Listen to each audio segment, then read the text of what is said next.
अस्सलाम वालेकुम, मैं हूं शाहजेब खानजादा। इंतखाबात में अब सिर्फ 26 दिन रह गए हैं। कल इलेक्शन कमीशन ने उम्मीदवारों को इंतखाबी निशान अलॉट करने हैं, लेकिन इस सब के दौरान पीटीआई के इंतखाबी निशान का मामला मजीद पेचीदा हो गया है। पेशावर हाई कोर्ट के फैसले के खिलाफ कल इलेक्शन कमीशन ने सुप्रीम कोर्ट से रुजू किया था, जिसकी आज चीफ जस्टिस काजी फाइज की सरबराही में 3 रुकनी बेंच ने समाअत की और बेंच में ये वाज़ेह किया कि पीटीआई को सुप्रीम कोर्ट के सामने साबित करना होगा कि उन्होंने 2 दिसंबर को जो इंट्रा पार्टी इंतखाबात करवाए थे वो पार्टी आइन के मुताबिक थे। पीटीआई का शुरू से मौक़िफ़ रहा है कि इलेक्शन कमीशन का काम महज रिकॉर्ड कीपिंग का है। वो इंट्रा पार्टी इंतखाबात के कानूनी या गैर कानूनी होने की बुनियाद पर इंतखाबी निशान उनसे वापस नहीं ले सकता, क्योंकि अगर एक दफ़ा पार्टी ने इलेक्शन कमीशन को इलेक्शन एक्ट के सेक्शन 215 के तहत इंट्रा पार्टी इलेक्शन का सर्टिफिकेट जमा करवा दिया तो उसके बाद इलेक्शन कमीशन को उनको इंतखाबी निशान देना होगा। जबकि पेशावर हाई कोर्ट ने भी बुध को अपने फैसले में लिखा था कि पीटीआई इलेक्शन एक्ट के सेक्शन 215 और सेक्शन 217 के तहत इंतखाबी निशान का अहल है। जबकि इलेक्शन कमीशन की सदा है कि पीटीआई ने इंट्रा पार्टी इंतखाबात अपने ही पार्टी आइन के मुताबिक नहीं करवाए, इसलिए उन्होंने उनको कलअदम करार दिया। इसलिए इस फैसले के खिलाफ पेशावर हाई कोर्ट का दिया गया फैसला कलअदम करार दिया जाए। आज की समाअत में चीफ जस्टिस काजी फाइज ने इलेक्शन कमीशन और पीटीआई के वकील हामिद खान की इब्तिदाई दलाइल सुनने के बाद ये रिमार्क्स दिए कि पेशावर हाई कोर्ट ने तो सिर्फ इलेक्शन कमीशन को सेक्शन 215 और 217 के तहत पार्टी को इंतखाबी निशान देने का फैसला किया। पेशावर हाई कोर्ट ने अपने फैसले में कहीं भी ये नहीं कहा कि इंट्रा पार्टी इलेक्शन पार्टी आइन के मुताबिक हुए हैं। आज समाअत के दौरान जस्टिस काजी फाइज ने रिमार्क्स दिए कि आर्टिकल 17 कहता है कि हर शख्स को पार्टी बनाने और वोट डालने का हक है। आर्टिकल 25 कानून के यकसा इतलाक का कहता है। आज जब तहरीक इंसाफ के वकील हामिद खान ने केस की समाअत पीर तक मुलतवी करने की दरख्वास्त की तो चीफ जस्टिस ने कहा कि ऐसे तो फिर हमें पेशावर हाई कोर्ट का फैसला मुअत्तल करना पड़ेगा। जिसके बाद हामिद खान ने केस की समाअत कल तक मुलतवी करने की दरख्वास्त कर दी। Are you ready with the matter? Then we will commence hearing it. Sir, actually we don't have any formal notice from them. No notice has been received from AOR. We only learned about this case. No, that's why I've asked the question. If you, because you filed a caveat, so I have not even read. Yes. I got the file very late. I have not read the file. So if you're ready with the case, no, we'll sir, proceed. Not yet. Because we just received the. So when do you want it for? But then their anxiety, because tomorrow. The election symbols have to be issued on 13th, which is tomorrow, and the ballot papers are to be sent for printing virtually the next working day thereafter. Yes, naturally, because otherwise how will they? This part of the election. How do you want to proceed? So the question is that primarily my submission at this moment. How do you want us to proceed? We will hear submissions. I'll submit that. Let the matter be fixed for Monday, and we'll argue. I'll come back prepared. Then it will become a purely academic exercise. Or we suspend the order, then we can have Monday. So we have to be fair to both sides. So because we don't mind hearing on Saturday and Sunday even, because we realize that elections must go through as smoothly as possible and in accordance with the law. Exactly. So we are prepared to sacrifice any working day, any time, morning, night. Now we are just asking your availability, but if we, on your request, adjourn it to Monday, then we will suspend the order, because otherwise we don't know what the reasoning of the decision is. Submit and let it be fixed tomorrow. That will give us some time to prepare. साथ ही दौरान समाज जैसे काजी फाइसा ने remarks दिए कि क्या high court ने कहा कि पीटीआई के इंट्रा पार्टी इंतखाबात दुरुस्त हुए हैं। बल्ले के इंतखाबी निशान का मामला तो बाद का है, पहले इंट्रा पार्टी इंतखाबात को देखना होगा। पेशावर हाई कोर्ट ने ऐसी डिक्लेरेशन ही नहीं दी कि इंट्रा पार्टी इलेक्शन दुरुस्त है। पेशावर हाई कोर्ट ने इतना कहा कि बल्ले का इंतखाबी निशान पीटीआई को दिया जाए, इंट्रा पार्टी इंतखाबात दुरुस्त ना हुए तो पीटीआई को नताइज का सामना करना होगा। Where is the declaration of the High Court saying that they were in accordance with law or their constitution, or they were not? They don't say anything, my lord. First you have to hold that, then whether the symbol of bat will be given or not, that's a subsequent relief.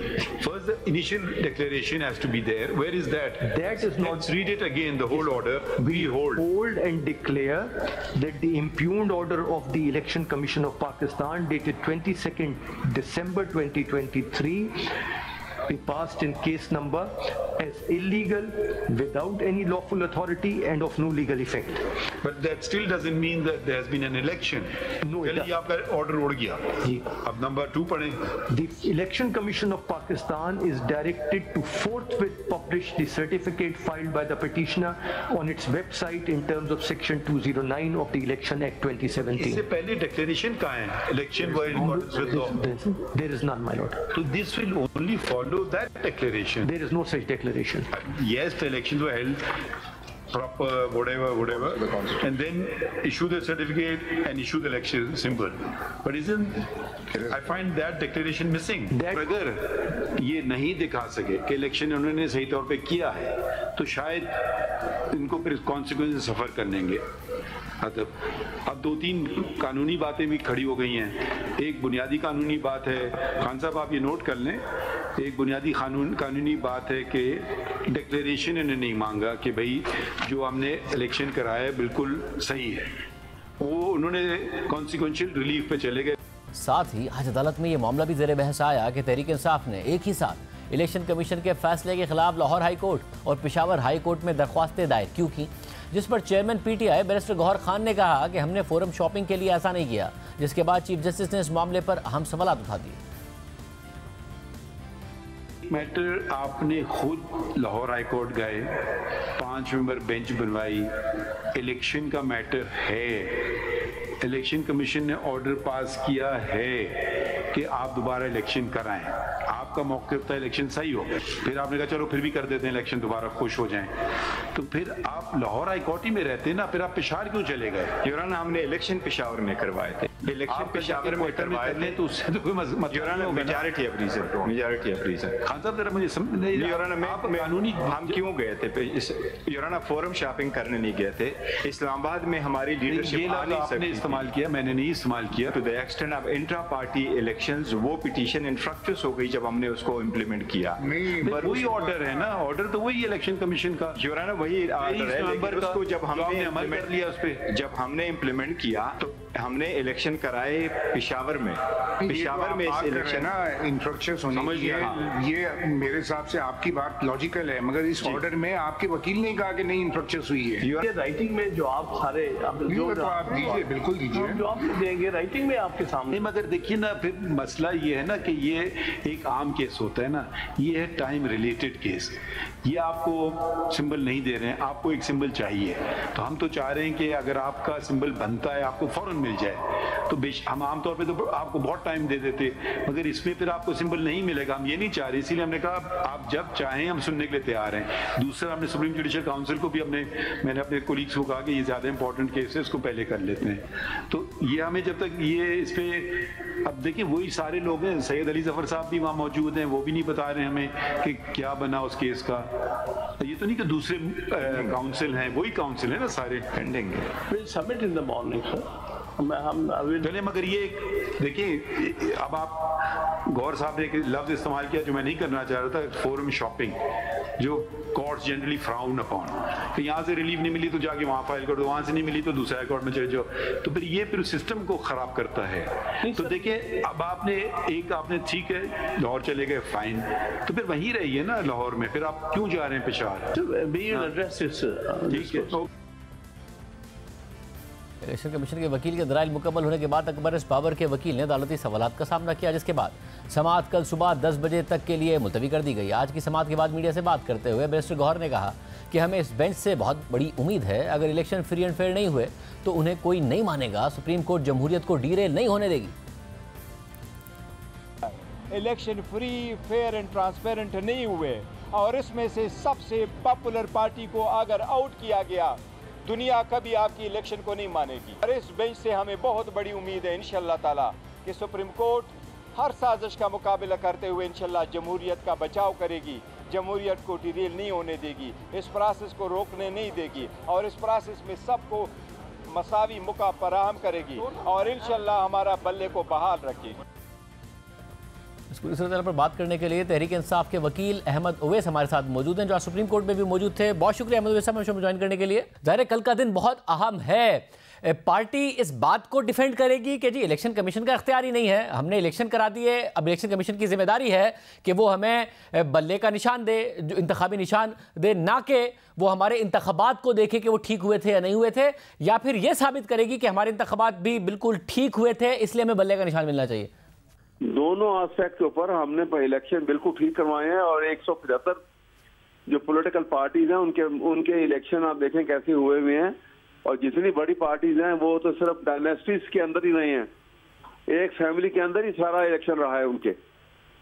Noon league को देख लो, people party को देख लें, ये तो सिर्फ अगर फर्क है नजर आता है आपको तो पीटीआई में है कि उन्होंने कोई वो एक फैमिली की पार्टी नहीं बनाई है। सब और सब एक जो इशू हुआ था वो ये था कि क्योंकि इलेक्शन कमीशन ने टाइम बहुत कम दिया था तो पार्टी ने इंतखाबात कराए। कहीं ना कहीं अली ज़फ़र साहब का भी ये मौक़िफ़ था कि अगर कुछ चीज़ें हैं जो नहीं जिनकी पासदारी हो सकी वो इसलिए कि टाइम हमारे पास बहुत कम था। तो मैं जानना चाह रहा हूँ ये भी साबित करने के लिए पार्टी तैयार है कि कम वक्त के बावजूद हमने अपने आइन के मुताबिक बिल्कुल दुरुस्त इलेक्शन कराए हैं, क्योंकि आज ऐसा लगा जैसे अदालत का मूड है इस तरफ भी कि जी ये आपको साबित करना होगा कि आपने इंतखाबात दुरुस्त कराए पार्टी के। हमारी यही आर्गूमेंट है, यही हमारी आर्गूमेंट है कि हमने इसके बावजूद बाकायदा वहां पे गैदरिंग भी हुई है, उसकी वीडियोस बनी हुई हैं और बाकायदा तौर के ऊपर इलेक्शन जो है उसका पूरे प्रोसेस को उससे गुजर के कराए गए हैं। अब एक एतराज उन्होंने लगा दिया कि आपने चीफ इलेक्शन कमिश्नर जो बनाया था वो लीगली कॉन्स्टिट्यूटेड नहीं था। अब इस बुनियाद पे आप इलेक्शन तो कालअदम करार नहीं दे सकते, ये भी उनकी गलत बिल्कुल स्टांस है। तो इसलिए इंशाअल्लाह ताला, और दूसरी बात यह है कि देखें आर्टिकल 17 के अंडर जो है ये पॉलिटिकल पार्टी की फॉर्मेशन होती है और ये फंडामेंटल राइट्स में आ जाता है। अब फंडामेंटल राइट्स में पार्टी बन जाती है जब, तो लीगली कॉन्स्टिट्यूटेड पॉलिटिकल पार्टी जो है उसको अगर आप उसका सिंबल उसका एक आर्बिट्री तरीके के साथ उसको आप उससे वापस ले लो, इसका मतलब है कि आप लाखों करोड़ों लोगों को हक के रही से आप महरूम कर रहे हैं। ये बड़ा अहम नुक्ता है मुदव्विर साहब के ज़ाहिर आइन का जो एक लीगल जो बेसिक फंडामेंटल राइट है जो देता है उससे लोग महरूम हो रहे होंगे, और इस पॉइंट को भी कल अदालत के सामने रखा जाएगा कि अगर इलेक्शन में कहीं कोई खामी भी नजर आती है उसके बावजूद पार्टी को महरूम नहीं किया जा सकता है उसके सिंबल से, क्योंकि आइन का जो बुनियादी हक है जो देता है आर्टिकल 17 के तहत वो मजरू होगा। बिल्कुल यही है जो, क्योंकि उसमें एक मैक्सिमम है ना इक्विटी का, इंग्लिश में कहते हैं कि justice can not be sacrifice on the alter of technicalities. सिर्फ टेक्निकलिटीज की बुनियाद के ऊपर आप इंसाफ को भेंट नहीं चढ़ा सकते हो। तो एक फंडामेंटल राइट है। और आज की प्रोसीडिंग्स आपने देखी है, आप उम्मीद कर रहे हैं कि सुप्रीम कोर्ट आपके हक में फैसला देगी? तो चीफ साहब ने ये इंडिकेट भी किया है कि भाई इतने लोगों का राइट जो है उनको कैसे खत्म कर दिया जाए। तो इंशाल्लाह कल इसमें पीटीआई की तरफ से आर्गुमेंट होगी और कल बेहतर होगा। मतलब और एक मुतबादिल स्ट्रेटजी की भी बात की जा रही है कि अगर बल्ले का निशान नहीं मिला तो किसी और जमात के इंतखाबी निशान पर टिकट्स अलॉट कर दिए जाएं, ये किस हद तक दुरुस्त है? नहीं, अभी बिल्कुल नहीं। अभी तो पूरी फोकस हमने किया हुआ कि ये एक बहुत बड़ी, क्योंकि इसमें सुप्रीम कोर्ट की जजमेंट्स पहले भी हैं। बेनजीर भुट्टो के 2 केसेस से 88 सुप्रीम कोर्ट, 89 सुप्रीम कोर्ट, और फिर नवाज शरीफ का जो बहाली का केस था 93 सुप्रीम कोर्ट, उनमें भी ये आर्टिकल 17 जो है right to form political party association जो है उसकी बुनियाद के ऊपर उन्होंने, और ये इलेक्शन सिंबल की सारी बात उसमें की हुई है।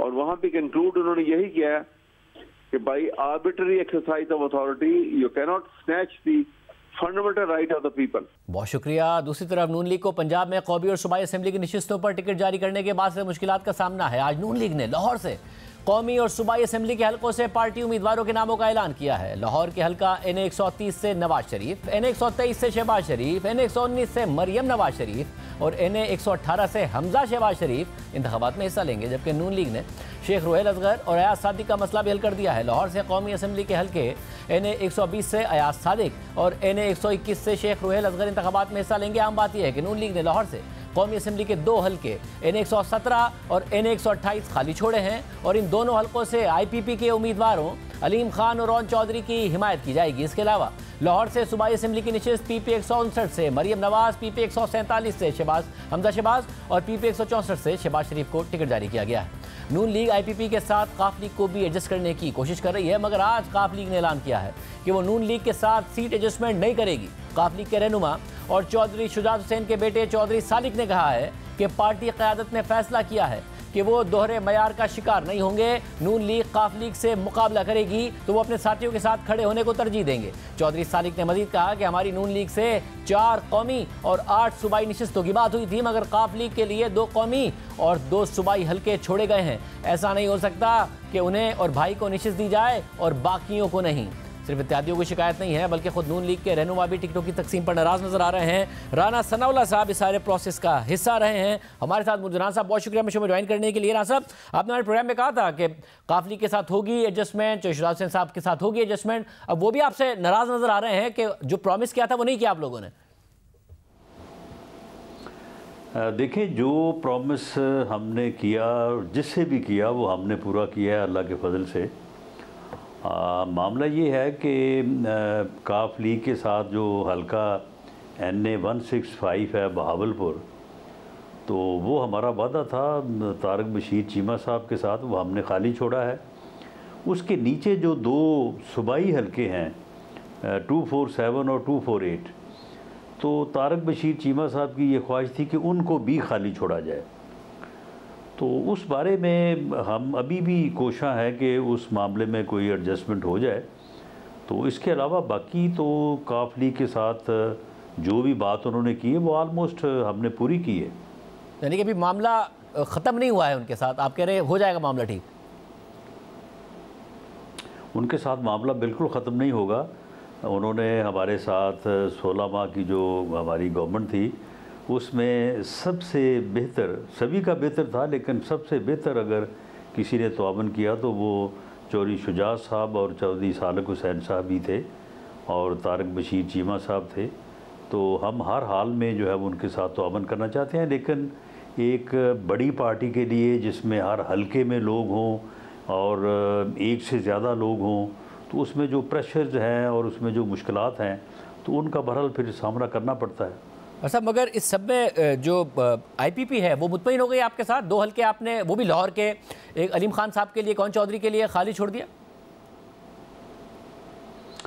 जी, IPP के साथ जो है वो मामला जो है वो काफ़ी जो है वो मुज़ाकरात का, मुश्किलात का भी शिकार रहा, क्योंकि हमारे लिए बहुत मुश्किल था, क्योंकि PMLN को पंजाब में कोई भी हल्का ऐसा नहीं था कि जहाँ पे हमारे ऐसे लोग नहीं थे कि जो इलेक्शन लड़ने की भी सलाहियत रखते हों और पार्टी के साथ भी उनकी कमिटमेंट जो है वो शक व शुबा से बालातर हो। तो इसलिए जो है वो काफ़ी मुश्किलात रहीं, लेकिन बिल आखिर एक मिनिमम नंबर के ऊपर जो है हम बड़े मशकूर हैं IPP के उन लोगों के जो हमारे साथ मुज़ाकरात में जो है वो मसरूफ़ रहे। तो वो तय हो के तो उसके मुताबिक जो है वो फिर हमने अब इसको जो है वो फाइनल कर लिया है। मगर ग़ुलाम सरवर के हवाले से कल ख्वाजा साहब हमारे साथ मौजूद थे, उन्होंने कहा कि जो बातें वो नवाज़ शरीफ ख़ानदान और हमारी जमात के बारे में करते रहे हैं, ये बड़ी शर्मिंदगी की बात है, मगर आप लोगों ने फिर भी उनके साथ उनके लिए अपना हल्का खाली छोड़ दिया है। आपने सुना ही होगा वो क्या क्या कहते थे नवाज़ शरीफ साहब के बारे में कि वो कैसे मुल्क वापस आएंगे, किस तरीके से चोर पार्टी और चोर आप लोगों को कहा करते थे। वहाँ भी कॉम्प्रोमाइज़ कर लिया आपने? नहीं, तो हम उसको क्या पैगंबर कहते थे? अगर वो हमें एक बार चोर कहता था तो हम उसे 10 बार चोर कहते थे। और ये तो सियासत में जो है वो रवादारी जो है या जो इज़्ज़त एहतराम है वो किसी ज़माने में बहुत था, लेकिन उसको आहिस्ता आहिस्ता से जो है वो ख़त्म होता रहा और बिल आखिर ये जो पिछला दौर गुज़रा है उसमें तो बिल्कुल जनाजा निकल गया ना। उसमें तो अपने मुखालिफ को गाली गलोच और चोर और डाकू कहना जो एक रूटीन बन गया, और ये बदकिस्मती है। उसमें फिर सभी जो है वो अगर कोई किसी को कहता है तो फिर आगे से जवाब भी वैसा ही आता है।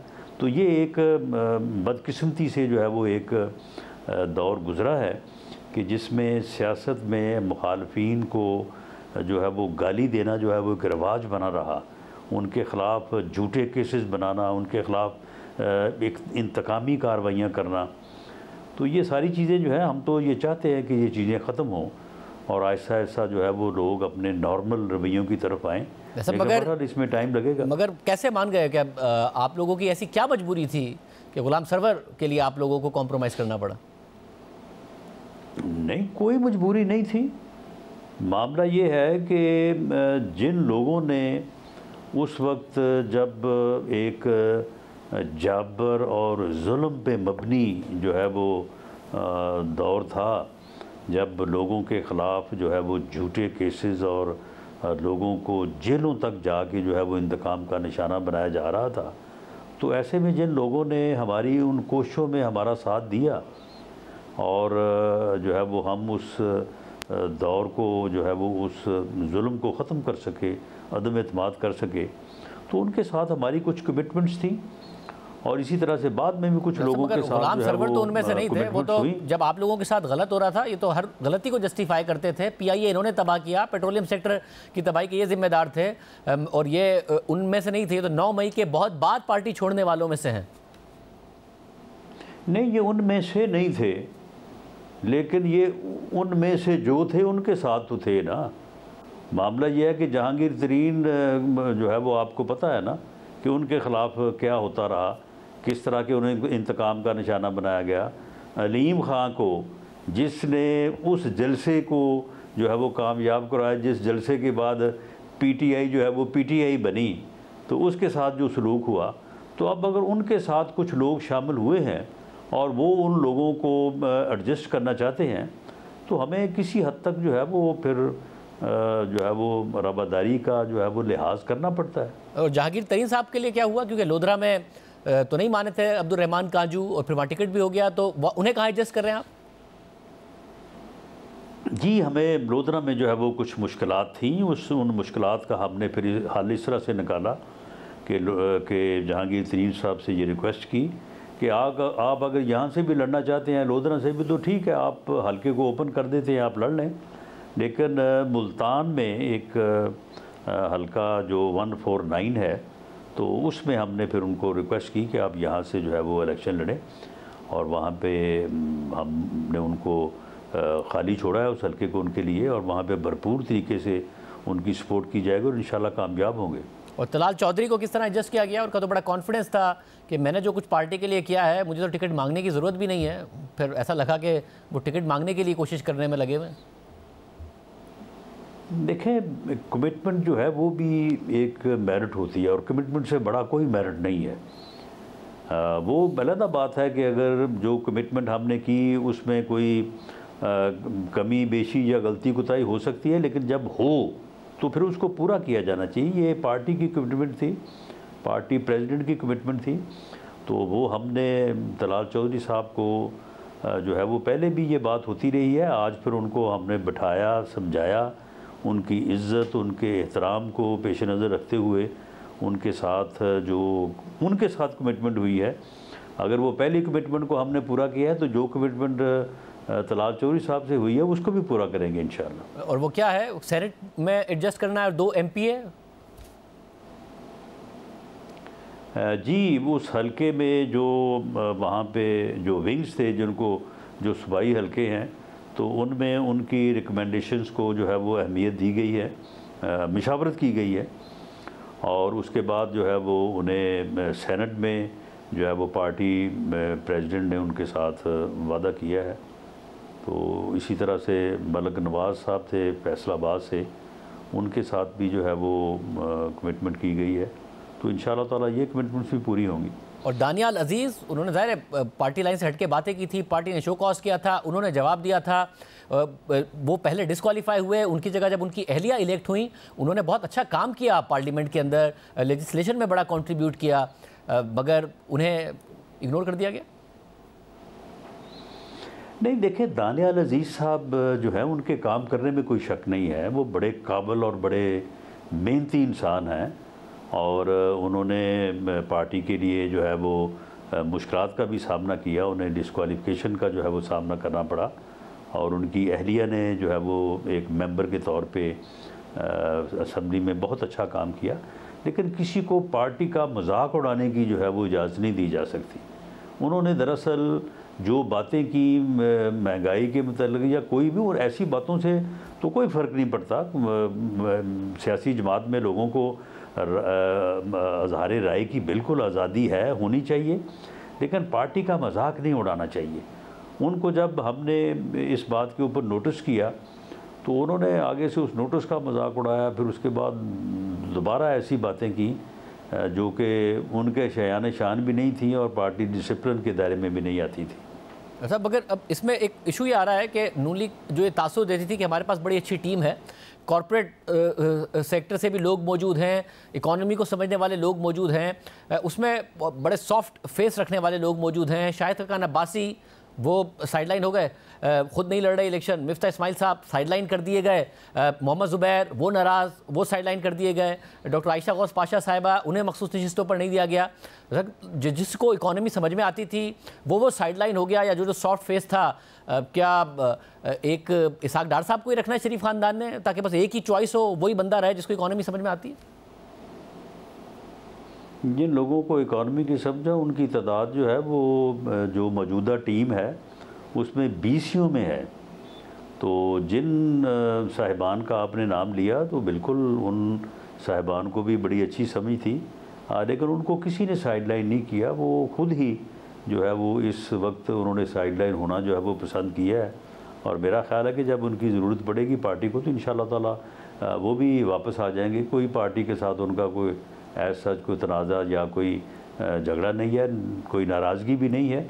बस खुद अगर उन्होंने इस मौके पे ऊपर काम करना या मेन स्ट्रीम में रहना मुनासिब नहीं समझा तो वो थोड़ा रेस्ट पे चले गए हैं, थोड़ा आराम फरमा रहे हैं, तो इससे कोई फ़र्क नहीं पड़ता। अगर ज़रूरत पड़ी तो इंशाल्लाह वो भी वापस आ जाएंगे। और साहब, ये बल्ले का निशान आप तो पहले भी कह चुके हैं कि आप तैयार हैं मुकाबला करने के लिए। अब कल सुप्रीम कोर्ट में मामला है, आप चाहते हैं कि तहरीक इंसाफ के पास बल्ले का निशान हो और ऐसा कंपटीशन हो कि जिस इलेक्शन की लेजिटिमेसी भी हो, या कुछ और अब राय है आपकी? नहीं, बिल्कुल, मैं तो ज़ाती तौर पे मैं ये समझता हूँ कि इससे कोई फ़र्क नहीं पड़ेगा। देखिए, बल्ले का निशान जो है, बल्ले का निशान की जगह पे कोई और निशान आ जाएगा तो फिर भी उससे कोई फ़र्क नहीं पड़ेगा। निशान जो है वो कोई लोगों को याद करवाने के लिए जो है वो कोई इतना ये मुश्किल मामला नहीं है। तो इसलिए बहरहाल ये मामला अदालतों में है, मैं उसके ऊपर कोई तबसरा तो नहीं कर सकता, लेकिन बहरहाल अगर बल्ले का निशान रहे भी और पीटीआई के लोग जो हैं वो इलेक्शन लड़ें तो बिल्कुल इलेक्शन की क्रेडिबिलिटी भी उतनी ही ज़रूरी है जितना इलेक्शन ज़रूरी है। लेकिन मामला ये है कि जो लोग किसी ऐसे जुर्म में मौखूज़ हैं कि उन्होंने रियासत के ख़िलाफ़ अगर हथियार उठाया है, उन्होंने रियासत के ख़िलाफ़ जो है वो अगर वो हमलावर हुए हैं, तो फिर वो ये कहें कि जी हमें सिर्फ इसलिए ना पूछा जाए क्योंकि हमने इलेक्शन लड़ना है, तो फिर इस बात की तो इजाज़त नहीं दी जा सकती। जिन लोगों ने किसी वक्त भी रियासत के ख़िलाफ़ कोई इक़दाम किया हो, वो लोग जो है वो सियासी कारकुन की उस ब्रैकेट से, उस तारीफ़ से बाहर हो जाते हैं जिस एहतजाज की, सियासी एहतजाज की आइन और कानून जो है वो इजाज़त। बहुत शुक्रिया हसन नसरत हमारे साथ मौजूद थे। प्रोग्राम ब्रेक शामिल करते हैं, कुरान पर बात करेंगे।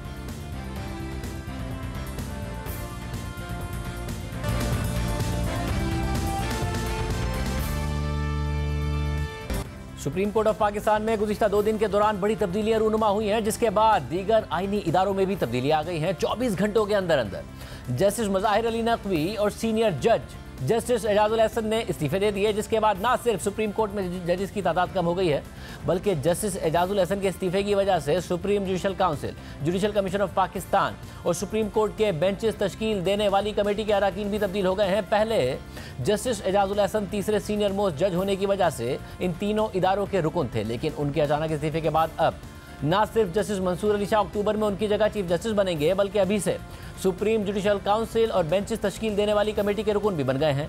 इसके अलावा सुप्रीम कोर्ट और हाई कोर्ट्स में जजेस का तकर्रुर करने वाले जुडिशल कमीशन ऑफ पाकिस्तान में भी जस्टिस एजाजुल एहसन के इस्तीफे के बाद एक नशिस्त खाली हो गई है, जिसमें जस्टिस याया अफरीदी आ जाएंगे, क्योंकि वो अब सीनियरिटी लिस्ट में 5वें नंबर पर है और जुडिशल कमीशन में चीफ जस्टिस के बाद 4 सीनियर मोस्ट जजेस शामिल होते हैं। एक तरफ तो सुप्रीम कोर्ट में तब्दीलियां रूनुमा हो रही हैं और दूसरी तरफ आज भी मुस्ताफी होने वाले जस्टिस मज़ाहिर नकवी के खिलाफ सुप्रीम जुडिशल काउंसिल में कार्रवाई हुई है।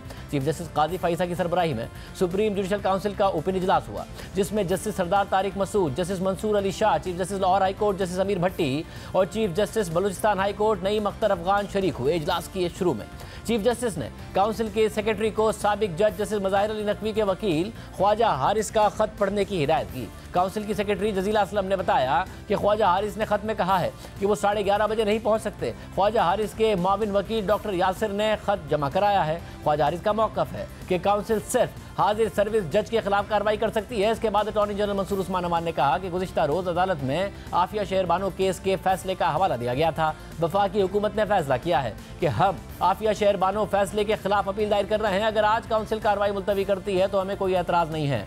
चीफ जस्टिस ने इस पर रिमार्क्स दिए कि फिर हम ऐसा करते हैं कि इंतखाबात के बाद तक काउंसिल की कार्रवाई मुलतवी कर देते हैं। इसके बाद सुप्रीम जुडिशल काउंसिल ने कार्रवाई 15 फरवरी दिन 11:30 बजे तक मुलतवी कर दी। आफिया शहरबानो केस में सुप्रीम कोर्ट के 2 जजेस जस्टिस एजाजुल एहसन और जस्टिस मुनीब अख्तर ने जून 2023 में फैसला दिया था, जिसमें करार दिया गया था कि आइन के आर्टिकल 209 के तहत रिटायर्ड जजेस के खिलाफ काउंसिल कार्रवाई नहीं कर सकती है। और आज अटॉर्नी जनरल ने ऐलान कर दिया है कि वफाकी हुकूमत इस फैसले के खिलाफ अपील में जा रही है, जिसके बाद सुप्रीम जुडिशल काउंसिल ने जस्टिस मज़ाहिर अली नकवी के खिलाफ कार्रवाई 15 फरवरी तक मुलतवी कर दी है। मगर ये सवाल अपनी जगह बरकरार है कि वफाकी हुकूमत कैसे तकरीबन 7 माह पुराने फैसले पर अपील करेगी। अब जस्टिस मज़ाहिर अली नकवी का मामला तो 15 फरवरी तक मुलतवी हो गया है, मगर जस्टिस एजाजुल एहसन के अचानक सामने आने वाले इस्तीफे से मुताल्लिक़ क़यास-राइयां जारी हैं कि उन्होंने अचानक इस्तीफ़ा क्यों दिया है। ज़राए का कहना है कि जस्टिस एजाजुल एहसन के खिलाफ भी करप्शन से मुताल्लिक़ रेफरेंस आने वाला था, जिसकी वजह से उन्होंने वक्त से पहले इस्तीफ़ा दे दिया। इस हवाले से सबसे ज़्यादा जिक्र ग्रैंड हयात केस का हो रहा है, जिसका फैसला देने वाले बेंच में जस्टिस एजाजुल एहसन शामिल थे। आज रोजनामा जंग और द न्यूज़ में अंसार अब्बासी की खबर के मुताबिक 2 मुख्तलिफ ज़राए ने द न्यूज़ को बताया है कि जस्टिस एजाजुल एहसन के ग्रैंड हयात होटल केस में मुतनाज़ किरदार की वजह से उन्होंने गैर मुतवक्के तौर पर इस्तीफ़ा दिया है। खबर के मुताबिक ज़राए का दावा है कि supreme judicial council justice Ejazul Ahsan के खिलाफ भी कार्रवाई करने जा रही थी, लेकिन मुतल्लिका हल्कों से इस बात की तस्दीक नहीं हो पाई है। ज़राए ने जस्टिस एजाजुल एहसन के इस्तीफे की यही वजह बयान करते हुए कहा कि इस केस में उनके किरदार के हवाले से मुतल्लिका मवाद मुख्तलिफ इदारों से चंद माह पहले जमा कर लिया गया था। ग्रैंड हयात होटल केस में सुप्रीम कोर्ट के 3 रुकनी बेंच ने उस वक्त के चीफ जस्टिस साकिब निसार की सरबराही में जनवरी 2019 में ग्रैंड हयात होटल की लीज बहाल की थी। ये लीज सीडीए ने बाय लॉस की खिलाफ वर्जियों पर मंसूख कर दी थी। इस 3 रुकनी बेंच में जस्टिस एजाजुल एहसन भी शामिल थे, जो जज बनने से पहले मेसर्स बीएनपी की वकालत करते थे। इस कंपनी को 1 कॉन्स्टिट्यूशन एवेन्यू पर 13.5 एकड़ जमीन ग्रैंड हयात होटल की तामीर के लिए अलॉट की गई थी, लेकिन कंपनी ने होटल की बजाय 40 मंजिला लग्जरी अपार्टमेंट कॉम्प्लेक्स तामीर किया और हरे भरे इलाके को रिहायशी और तिजारती इलाके में तब्दील कर दिया। ये अपार्टमेंट्स बाअसर शख्सियात को फरोख्त कर दिए गए। सुप्रीम कोर्ट के बेंच ने जस्टिस साकिब निसार की रिटायरमेंट से 1 हफ्ता पहले मुख्तसर ऑर्डर जारी करते हुए लीज बहाल कर दी। मेसर्स बीएनपी पर कोई तरीका वजह किए बगैर 17.5 अरब रुपए का जुर्माना आयद किया गया। इस पर सीडीए के वकील ने बेंच में जस्टिस एजाजुल एहसन की शमूलियत पर एतराज़ उठाया और मेसर्स बीएनपी के वकील की हैसियत से उनके कंपनी के साथ साबिक ताल्लुक की निशानदेही भी की। चीफ जस्टिस साकिब निसार ने बेंच के सरबराह की हैसियत से इस एतराज़ को मुस्तरद कर दिया था और कहा था कि जस्टिस एजाजुल एहसन के मेसर्स बीएनपी के साथ पुराने ताल्लुक का इस केस पर कोई असर नहीं पड़ता। खबर में लिखा है कि उस वक्त द न्यूज़ में शाया होने वाली रिपोर्ट के मुताबिक मेसर्स बीएनपी का क़याम 2005 में ग्रैंड हयात होटल की तामीर के लिए ज़मीन की नीलामी से बहुत थोड़ा अर्सा पहले ही अमल में आया था। इससे पहले इस कंपनी के 3 पार्टनर्स थे, जिनमें झगड़ा हो गया था और इसके बाद ये कंपनी एक ही मालिक की मिल्कियत में आ गई। मुबैना तौर पर कंपनी ने 1 अरब रुपए की अदायगी की थी, वो भी 2012 में की गई थी। इस अदायगी को कई मरतबा रीशेड्यूल किया गया और इसके बाद 2016 में लीज ही मंसूख कर दी गई। सीडीए नहीं चाहता था कि प्लॉट की लीज बहाल हो, लेकिन सीडीए की दरख्वास्त मुस्तरद करते हुए चीफ जस्टिस साकिब निसार ने सवाल किया कि क्या सीडीए 13 साल से सो रहा था। सुप्रीम कोर्ट से पहले इस्लामाबाद हाई कोर्ट ने लीज की मंसूखी को बरकरार रखा था और एफआईए को हिदायत की थी कि वो जमीन लीज पर देने और कवायद में नरमी करने और बोली के बाद की तब्दीलियों में कंपनी को हक देने के जिम्मेदार एहलकारों के खिलाफ कार्रवाई करे। मेसर्स बीएनपी ने हाई कोर्ट के इस फैसले को सुप्रीम कोर्ट में चैलेंज किया था और उस बेंच में जस्टिस एजाजुल एहसन भी शामिल थे और इस तरह इस बेंच ने उसी कंपनी के हक में फैसला देते हुए लीज बहाल कर दी और इस्लामाबाद हाई कोर्ट का फैसला खत्म कर दिया। अब आम बात यह है कि ग्रैंड हयात अपार्टमेंट्स में खुद साबिक वज़ीर आज़म इमरान खान, सुप्रीम कोर्ट के एक साबिक जज और ब्रोकरेट समेत कई अहम और बाअसर शख्सियात ने फ्लैट्स खरीद रखे हैं और इस इमारत को गिराने की सुप्रीम कोर्ट ने मुखालफत की और इसे गिराने के खिलाफ फैसला दिया। इससे पहले supreme court justice Saqib Nisar के दौर में बनी गाला में भी गैर कानूनी तामीरात की रेगुलराइजेशन का हुक्म दे चुकी थी और जुर्माने की अदायगी के बाद साबिक वज़ीर आज़म इमरान खान की रिहाइशगाह को भी रेगुलराइज किया जा चुका था। उस बेंच में भी जस्टिस साकिब निसार और जस्टिस सजाद अली शाह के साथ जस्टिस एजाजुल एहसन शामिल थे। दूसरी जानिब कराची में चीफ जस्टिस गुलजार अहमद के दौर में सुप्रीम कोर्ट ने हुक्म दिया था कि शहर में जितनी भी तजावुजात हैं उन्हें मस्मार कर दिया जाए, जिनमें गुज्जर नाला, औरंगी नाला और महमूदाबाद नाले समेत दीगर बरसाती नालों के इर्द गिर्द कायम हजारों घर, अलादीन पार्क पर पवेलियन एंड क्लब और सैकड़ों दुकानें और शारा फैसल पर मौजूद नस्ला टावर शामिल था। उनमें सबसे अहम केस शारा फैसल पर कायम कसीरुल मंजिला इमारत नस्ला टावर से मुताल्लिक था, जिसे सुप्रीम कोर्ट के हुक्म पर गिरा दिया गया। मगर जब से ये मामला शुरू हुआ था तब से ही एतराज़ उठाया जा रहा था कि कराची में तो तजावुजात पर कायम घरों, दुकानों और इमारतों को गिराया जा रहा है, मगर माजी में कुछ और केसेस में प्राइवेट सोसाइटीज़ को रेगुलराइज किया जा चुका है।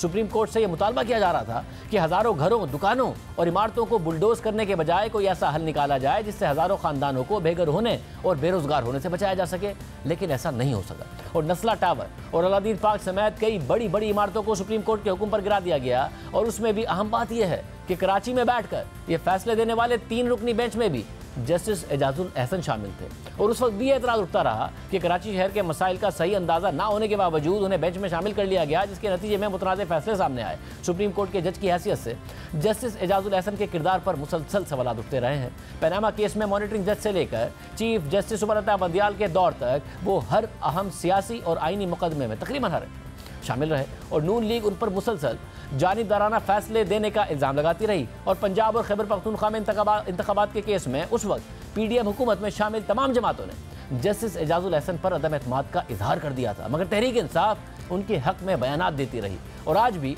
उनके इस्तीफे पर अफसोस का इजहार कर रही है, बल्कि उनसे बेंच में शामिल रहने की भी दरख्वास्त कर रही है। हालांकि उनका इस्तीफा कबूल कर लिया गया। आज मीडिया से बात करते हुए तहरीक इंसाफ के रहनुमा बैरिस्टर गौहर खान ने कहा कि जस्टिस एजाजुल एहसन के जाने से बहुत अफसोस हुआ है। मेरी दरख्वास्त होगी कि वो बेंच में रहें और आवाम की खिदमत करें।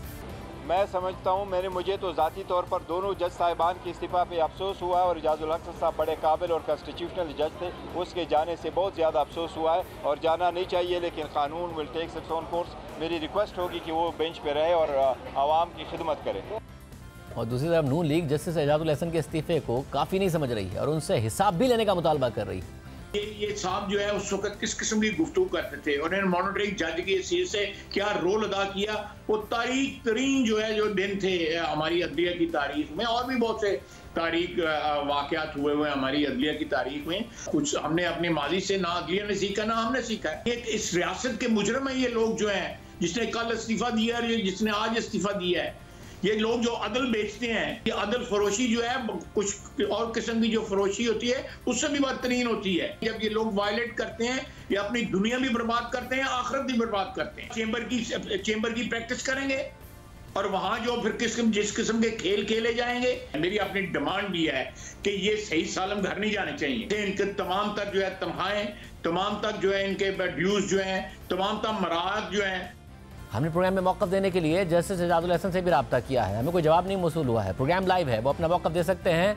एक एक्सक्लूसिव स्टोरी इस वक्त मौजूद है इस सारी कहानी के पीछे एजाज सैयद के पास, और एजाज सैयद हमारे साथ मौजूद होंगे एक ब्रेक के बाद। जस्टिस एजाजुल एहसन के इस्तीफे के पीछे क्या कहानी है, हमारे साथ साहब एजाज सैयद मौजूद हैं। अच्छा साहब, क्या मामला है, क्या अंदर की बात है? प्रोग्राम में टॉक शॉक में आपने कुछ अर्सा पहले भी ये सारी की सारी कहानी बताई थी, इस ग्रैंड हयात का किस्सा बताया था, कल भी बात की है, क्या अंदर का मामला है?